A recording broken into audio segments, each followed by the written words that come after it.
All right, YouTube, what's up? How you doing? I hope you guys are doing excellently.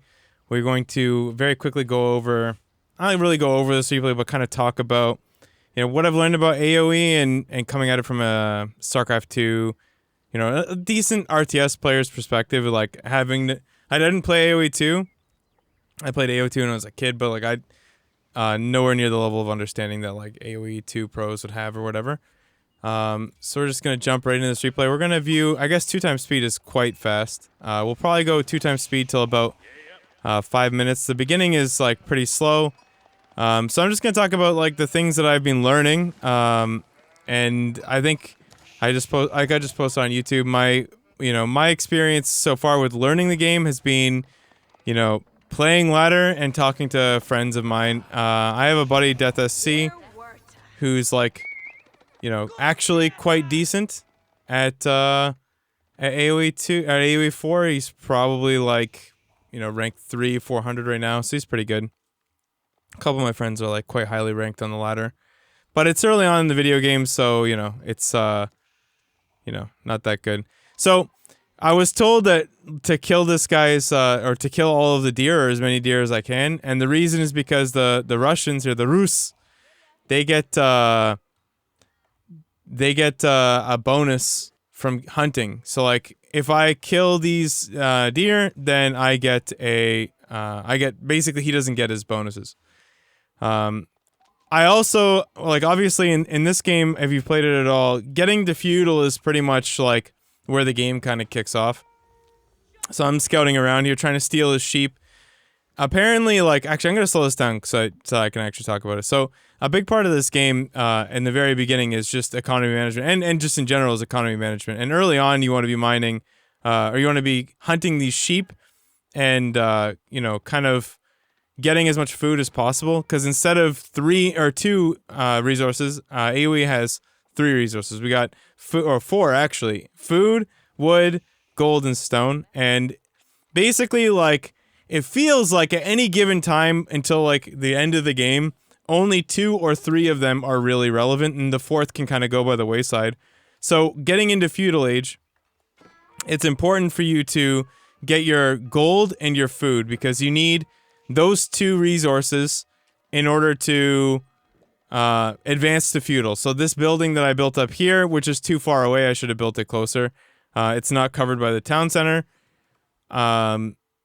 They require 400 food and 200 gold. So I have a decent understanding of what to do till about imperial or until about feudal age. So like obviously like any game, if you play shorter games or whatever, you get to become quite familiar with the opening stages, and the further you get out, like you kind of don't really know what's going on anymore. You need some wood to build houses, otherwise you get supply blocked. And you need some wood. Oh man, I don't actually think you need wood for anything else. So it's like possible to take guys off of wood, but then when you get into feudal and you start building your archers and you don't have enough. I've basically just been spamming games as English. So now we got kind of like the opening phases out of the way, where I've been hunting around for these sheep. The sheep will follow my little scout here, and I can bring him back. Our opponent got to feudal faster because we took guys off of the landmark. So basically, like every civ, with the exception I think Chinese, they kind of advance their allowed tech facilities by getting to different ages.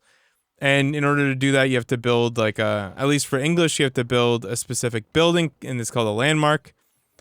So I'm doing what I've come to know is as 1TCing here, which is where you just build one town center, and then you just build like as many units as you can, pretty much. As English excel quite well at their long bowmen, so I'm gonna build some long bowmen. But now notice I'm like mostly on wood and mostly on food. And not a whole lot on gold. In fact, I have too many guys on gold. I would, if we played a bunch of 4v4s this weekend, me and the boys, I came to a better understanding that I should probably have like 2 on gold at this point. Like I'm kind of, I'm going off to build the spearman here kind of blindly because, I think my opponent's going horses or whatever, but I don't really know. they're going cav. So that's another thing. In AOE, the infantry, they work in like a rock, paper, scissors, where spearmen counter cav, the cavalry. Cavalry counters like I think the archers, the long range.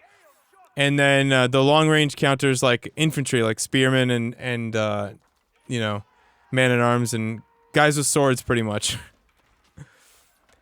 So here he's trying to build an outpost in the middle, and I'm just being I'm being a silly head, just trying to, you know, attack him, do as much damage as I can.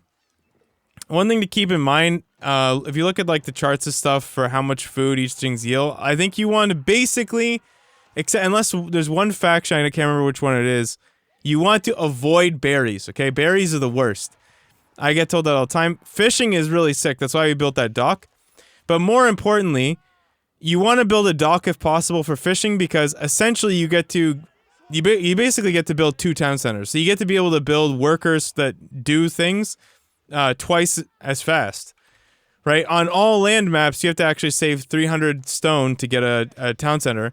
But on this map, I don't, because I can just build this dock, and I can build fishing boats, and I can get 2 workers, 3 workers at a time, instead of just 1, at the cost of wood. So yeah, fishing is pretty good. The English are pretty good at farming, so you see I'm building farms here. You're supposed to build them in range of like a mill. You know, there are some upgrades you want to keep in mind. I'll slow it down a bit here. There's an upgrade to mine wood faster, to cut down trees faster. I think there's actually 2. You should get those, is my understanding.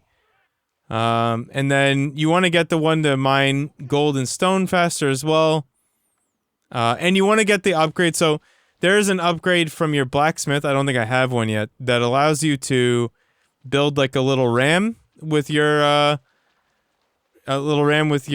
like bowman, and with your, I think with the spearman as well. But like, again, I'm still very new, so like I'm just learning like one thing at a time. I don't really know. I think the spearman can build them as well.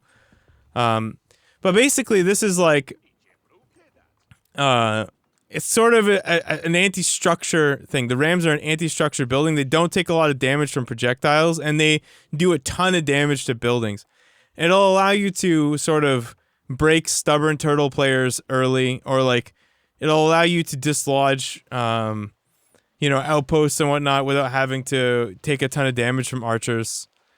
And I kind of like these mechanics. I feel like so far, this is my take, Age of Empires is a much slower game as far as like the speed of the units and the microability as opposed to StarCraft, but I feel like there's a lot of thinking involved, a lot of counters to stuff, and a lot of options. Like there are a lot of ways you can play this game, and there's a lot of viable strategies, I feel. Like a lot of viable ways to play. You know, right now most of the players that I talk to, they are still kind of YOLOing builds, just like thinking off the cuff. And look, I actually have 2 on gold now, as opposed to before. So we're not at the phase in the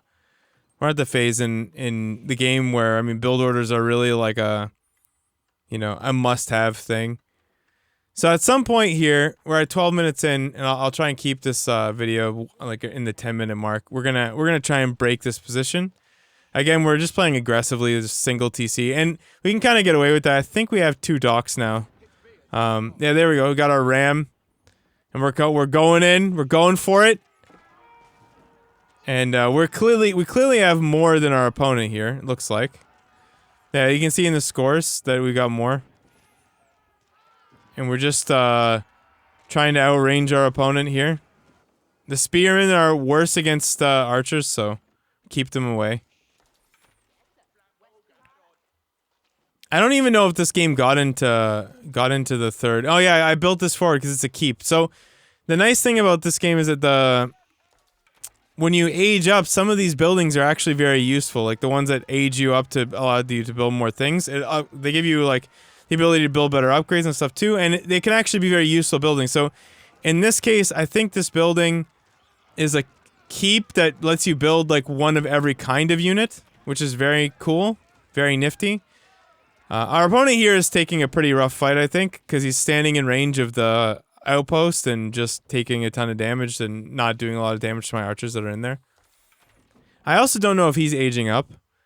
But when we age up, we'll be able to build like a couple siege units from that keep without having to actually build like the siege workshop. Yeah, so you know, this game I chose not to macro super hard. Like we just got our second town center now, which is pretty cool. And then we're just building farms. There's a little trick where you can build farm and then you shift click on the mill and it just populates the farms around it. Which is very, very nice quality of life thing, I'd say. As well. Alright. So now I think I build a couple siege units and I think we just sort of take the game, but you know, I'm really liking Age of Empires. Honestly, I think it's a nice supplement to playing StarCraft 2, especially like on stream. I feel like StarCraft 2, once you hit about hour 5 in a stream, you're kind of done. And being able to switch to an RTS that plays just very differently. It's just not the same. And there's definitely room for both of them. I really like it. I think it's cool. There's some stuff that's incredibly frustrating. And you know what? Now that we're getting to the end, I'll do my rant on the things that I really loathe. Their built-in hotkey structures are just bad. Okay? They're bad. The way that they like let you control cycling through buildings sucks. So I just rebound F1 through 4 to be regular control groups, and I just make control groups instead of using what they have built in. Their mechanism for deciding where to actually look, like if I have a group of 20 units and I add 1 unit at home to that control group, it will weight it in the middle of all those units. So, like, if I add all my units to a hotkey, the hotkey, like, the camera will go to the middle of nowhere every time I double-click, which is the most insanely frustrating thing I have, like, it just irks me every time, and it really takes me out of the experience. But even worse than that, so, like, you might be able to look past that if you could literally see anything on the minimap, okay? The minimap is so small. And it's so important that it's not, because this game has some pretty big maps with a lot of information on the maps, like where the gold is, where the rams are, all this stuff, like where all the hunting spots are. And what's interesting about these maps is that they're randomly generated, so you can't even just like learn the maps, right? So in my mind, it'd be really nice if they're not going to change the hotkey weighting distribution, just let us resize the minimap. I don't think you can. Like, I've looked around in the options. Maybe I'm just bad and stupid. But it'd be great if I could just, you know, see my units on the minimap at a glance. But it's so much information in such a dense spot. And that if they can't have that, I'd like my hotkeys to work out, I guess. I don't know. Like, these are obviously very frustrating for me because StarCraft 2 has these things dialed in really well. But Age of Empires sort of, you know, is good in other ways that StarCraft isn't that good. I would say that SE2 is, you know, a much tighter experience. Like, everything is dialed in, build orders are super crisp. You know, playing is like super, you feel like you're on crack or something like all the time. Whereas this is like, you know, you get into the game and everyone is sort of to figure out what layout the map is going to be and all sorts of stuff like in advance, which is, I think, really cool. I kind of like it. I really like the game. There's some stuff that bother me, but I think these are things that you adjust to, not necessarily patch out or change. Like, I don't know. There's some strategies that bother people, like I haven't played against it yet, but the TC rush that the Mongols do. There's all sorts of stuff like that. But really, I've enjoyed it. And I'm going to do one piece of content a week. So, like, every week I should probably play about 20 games. And every week I'll do, like, basically, you know, where I'm at and, like, what I've learned from last time. Yeah, I don't have too many complaints. A lot of people are complaining about water maps because, yeah, basically I have to play the French. But that's fine. Like, I'll just queue French. I mean, it makes sense to just play the thing that works. I'm not really sure, though, if that's, like, people complaining. You know, like, we all love to complain. Or if that's actually, like, a legitimate thing where we should just, like, you know, make it. Because the French get a ship in feudal that everyone else gets in age 3 that takes 0 damage from everything pretty much. So feels kind of ridiculous, but yeah, I like it. And I hope you guys give AOE 4 a shot. If you like the content, let me know in the comments below.